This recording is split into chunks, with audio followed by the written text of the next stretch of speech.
Alaala na iniwan mo. Kapag naisip ko, nalulungkot ako. Nagtatanong kung bakit iniwan mo.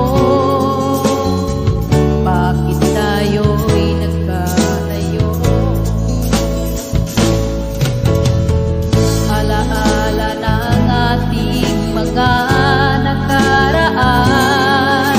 Kapag kapiling ka, anong ligaya ko? Hindi pa ba sapat ang pagmamahal ko?